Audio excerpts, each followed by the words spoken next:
وَأَدْخِلْنَا الْجَنَّةَ یا رب العالمین پڑھنے کا حکم ہے، اور دعائیں کرنے کا حکم ہے۔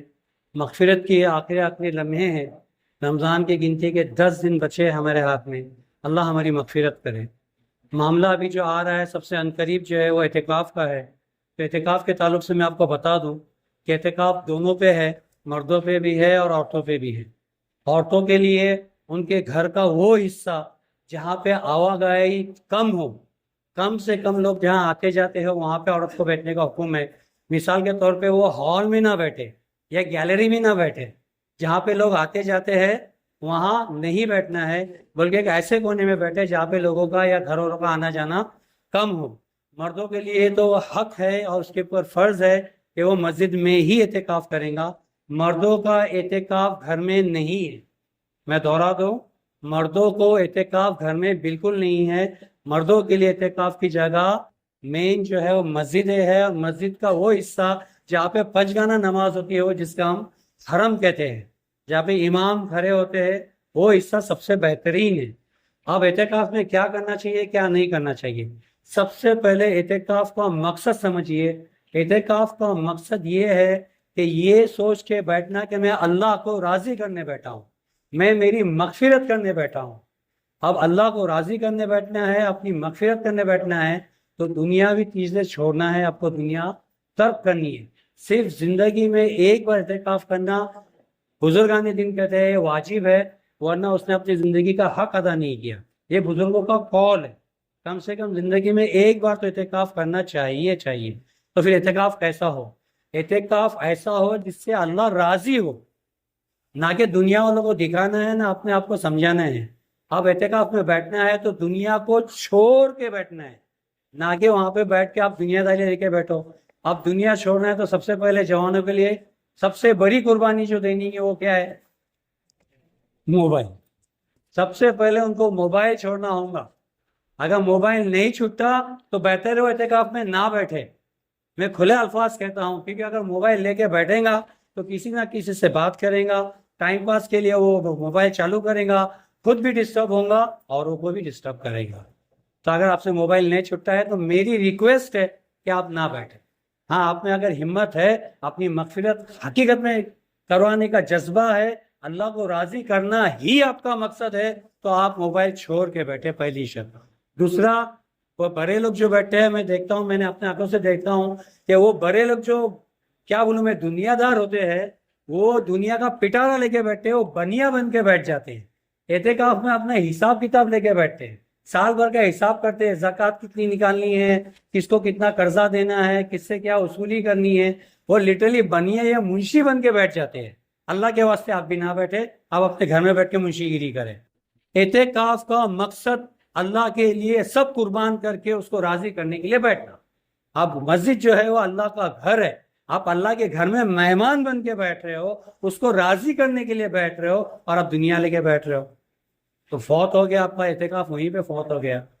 تو سب سے پہلے یہ سمجھیے کہ اعتکاف کے لیے جو بیٹھنا ہے وہ اللہ کو راضی کرنا ہے، سب دنیا داری چھوڑ کے بیٹھنا ہے، تو آپ اعتکاف کے لیے بیٹھیں۔ نہ کہ وہاں پہ تماشا کرنا ہے، نہ وہ موبائل چلانا ہے، نہ میمز دیکھنے ہیں، نہ کارٹون دیکھنا ہے، نہ میچ دیکھنی ہے، نہ آپ کا حساب کتاب دیکھنا ہے، نہ وہاں پہ آپ کو ڈاکٹری کرنی ہے، نہ آپ کو وہاں پہ وکیلی کرنی ہے، نہ وہاں پہ آپ کو اپنا بزنس کرنا ہے۔ 10 دن اگر دنیا کو تیاگ کر کے بیٹھنا ہے، دنیا کو آپ کو چھوڑ کے بیٹھنا ہے، تو آپ بیٹھیے، ورنہ آپ دنیا میں ہی رہیے، دوسروں کو ڈسٹرب نہ کریے۔ دوسری بات، اعتکاف کیسے ٹوٹتا ہے؟ بنا عذر، بنا شرعی عذر اگر آپ نے اپنی مسجد کا احاطہ چھوڑ دیا تو آپ پہ اعتکاف چلا گیا۔ بزرگوں نے تو یہاں تک لکھا ہے کہ کسی نے آپ کو دھکا مار کے بھی اگر مسجد سے نکال دیا اور مسجد کے دہلیز کے باہر آپ چلے گئے تو آپ کا اعتکاف ٹوٹ گیا۔ مگر اس میں اختلاف ہے، اس میں اختلاف ہے۔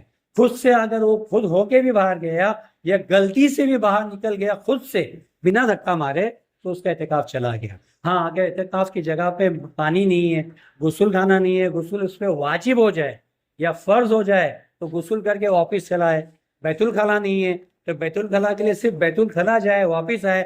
بیچ میں اگر اس نے گفتگو کی، کسی کے لیے کھڑے ہو کے بات کی، کسی سے یہ کہتے کھڑا نہ میں اعتکاف میں، میرے کو آنا جانا ہے، ابھی تم سے بات مت کر، یہ نہیں، دنیا داری کرتے بیٹھا، گفتگو کرتے بیٹھا، تو اس کا اعتکاف گیا۔ اعتکاف کا پورا اور پورا مقصد یہ ہے 10 دن اپنے آپ کو اللہ کے لیے وقف کرنا. وقف کا مطلب سمجھتے ہو؟ قربان کرنا، سوائے اللہ کے کسی سے آپ کا واسطہ نہ ہو. نہ کہ آپ کو یہ دیکھنا ہے باجی والا کیا افطاری کر رہا ہے، اس کی تھالی میں کیا پروسا گیا ہے، آپ کی تھالی میں کیا پروسا گیا ہے، یہ آپ نے نہیں دیکھنا ہے. اس کو آپ کو پانی نہیں دینے جانا ہے، آپ کو اس سے پانی لینے نہیں جانا ہے. وہاں پہ آپ خادم بن کے نہیں جا رہے ہو. بہت سے لوگ مسجد میں آ کے خادم بن جاتے ہیں، آتے اعتکاف کے لیے. ان کو پھر مسجد صاف کرنا ہے، ان کو چٹائیاں بچھانی ہے، ان کو اذانیں دینی ہے، ان کو مؤذن بننا ہے، ان کو ضرورت پڑے تو امام بننا ہے. نہیں، یہ آپ کا کام نہیں ہے. مؤذن اور چٹائی بچھانا اور صاف صفائی کرنے والے ہے نہیں ہے تو اللہ دیکھیں گا، وہ اللہ کا کام ہے. آپ اعتکاف کے لیے بیٹھے ہو، آپ کو صرف اعتکاف کرنا ہے، آپ کی جگہ پکڑنی ہے. تو کیا کرنا ہے؟ سب سے زیادہ قرآن پڑھنا ہے. اگر قرآن نہیں آتا ہے تو قرآن سیکھنا ہے، کیونکہ 5 ٹائم آپ کو امام ملنے والا ہے آپ کے مسجد میں. اگر آپ کو قرآن آتا ہے تو اس کی درستی کرنا ہے. درستی سے مراد کیا؟ آپ کا مخارج آپ کو صحیح کرنا ہے. قرآن صحیح پڑھنے کا طریقہ جو ہوتا ہے امام سے سیکھنا ہے. وہ بھی آتا ہے تو سورہ یاد کرنی ہے. آپ کو قرآن کو چپکنا ہے، قرآن میں جتنا حصہ ہے وہ کرنا ہے. پہلے قرآن نہیں آتا ہے تو قرآن سیکھیے، قرآن آتا ہے تو اس کو صحیح کیجئے. قرآن صحیح آتا ہے تو آپ سورہ یاد کیجئے، سورہ بھی اچھے خاصے یاد ہے تو آپ قرآن پڑھیے. قرآن پڑھنے کے بعد آپ کو اگر وقت ملتا ہے کہ آپ کی طبیعت ملال ہوتی ہے تو آپ تسبیح کیجئے، اللہ کا حمد ثنا کیجئے. اگر بیان ہوتے تو بیان سنیے، بیان دینا نہیں ہے. آپ کو لوگوں کو سکھانے نہیں جانا ہے، آپ کو اپنی مغفرت کرنے جانا ہے. کوئی غلطی کر رہا ہے آپ کے بازو میں ہے، تھوڑا سا بتا دیے بیٹا یہ غلط ہے، بھائی یہ غلط ہے، چاچا ماموں جو بھی ہے، بھائی جان یہ غلط ہے، ایسا سیدھا کرو. اس کے پیچھے ہاتھ دھو کے نہیں بڑھنا ہے.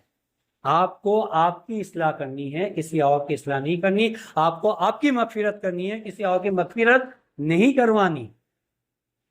قرآن ہو گیا، خود کا محاسبہ کرے کہ ابھی تک میں نے کتنی گناہ کی ہے، میری کیا کہاں پکڑ ہو سکتی ہے، میرے میں کیا گندی عادتیں ہیں، میرے میں کیا برائیاں ہیں، میرے میں کیا خامیاں ہیں. اپنا محاسبہ کرے، اپنے آپ میں ٹٹولے کہ میرے میں کیا خامیاں ہیں، اس کو صحیح کرنے کی، درستی کرنے کی کوشش کرے. پھر اللہ کو راضی کرنے کے طریقے ڈھونڈیے. اور ایک وقت ایسا آتا ہے اعتکاف میں، الحمدللہ رب العالمین، اللہ نے مجھے بھی بٹھایا ہے اور میں نے یہ محسوس کیا ہوں، ایک وقت ایسا آتا ہے کہ آپ دعا اٹھا کے مانگتے ہو، آپ کو لگتا ہے کہ آپ کی دعا قبول ہو رہی ہے. وہ معاملہ ہونا چاہیے تو آپ کا اعتکاف صحیح ہے. آپ کو محسوس ہونا چاہیے کہ اللہ آپ کی سن رہا ہے. یہ تو حق ہے کہ اللہ آپ کو دیکھ رہا ہے، اس میں کوئی دائر نہیں. مگر یہ کوشش کیجئے، اتنا پابندی سے ساتھ اللہ کو جٹ جائیے کہ آپ محسوس کرو کہ آپ اللہ کو دیکھ رہے، تو آپ کا حق ادا ہو رہا ہے. اگر یہ چیزیں نہیں کر پا رہے ہو تو آپ ٹائم پاس کرنے بیٹھے ہو. اور اعتکاف ٹائم پاس کا نام نہیں ہے، کسی کو دکھانے کے لیے نہیں ہے. بھائی میں 10 سال سے بیٹھ رہا ہوں، میں 15 سال سے بیٹھ رہا ہوں. اگر تو 25 سال سے بھی بیٹھ رہا ہے اور تیرے کو اگر یہ محسوس نہیں ہوا کہ تیرے ساتھ اللہ ہے تو بیکار، تو ٹائم پاس کرنے بیٹھا ہے. تو نے اللہ سے لو لگایا ہی نہیں، تو نے اللہ کو اپنے آپ کو سپرد کیا ہی نہیں. آپ کو اعتکاف میں بیٹھنا ہے یہ سوچ کے کہ میں اللہ کے لیے بیٹھا ہوں، بس میں اللہ کا ہوں گا. اٹھتے بیٹھتے آپ کو اللہ ہے محسوس ہونا چاہیے. آپ دعا مانگ رہے ہو، اللہ سن رہا ہے، یہ محسوس ہونا چاہیے. میں نے ایسے بھی بندے دیکھی ہے، ہمارے ساتھ میں اعتکاف میں بیٹھے تھے، تب لائٹ کا اتنا معاملہ ہوا نہیں کرتا تھا، اکثر لائٹ جاتی تھی. ہم اعتکاف میں بیٹھے تھے، 2:30 بجے لائٹ چلے گی. وہ بندے نے اللہ سے خالی بول دیا، اللہ لائٹ نہیں ہے، لائٹ تو دے دے. 1 سیکنڈ میں لائٹ آئی ہے، میں گواہ ہوں. 1 سیکنڈ میں لائٹ آئی. ایسا لگا ہونا چاہیے کہ آپ مانگو اور آپ کو ملے، تو آپ کا اعتکاف حق ہے. یہ دوسری بات ہوئی اعتکاف کی. تیسری بات پھر میں دہراتا ہوں کہ آخری عشرہ ہے. اب ابھی آپ لوگ جو نہیں نکالے وہ تو ابھی زکوٰۃ نکالنے والے ہیں. تو برائے مہربانی اللہ کے واسطے، اللہ کا گھر کہا جاتا ہے مسجد کو، اور مدرسے کو کہا جاتا ہے رسول اللہ کا گھر. تو اللہ کے گھر کے لیے تو بہت سے لوگ لگاتے ہیں، رسول اللہ کے گھر کے لیے بہت کم دیتے ہیں. تو اپنا ایک بڑا حصہ آپ مدرسے کے لیے رکھیے.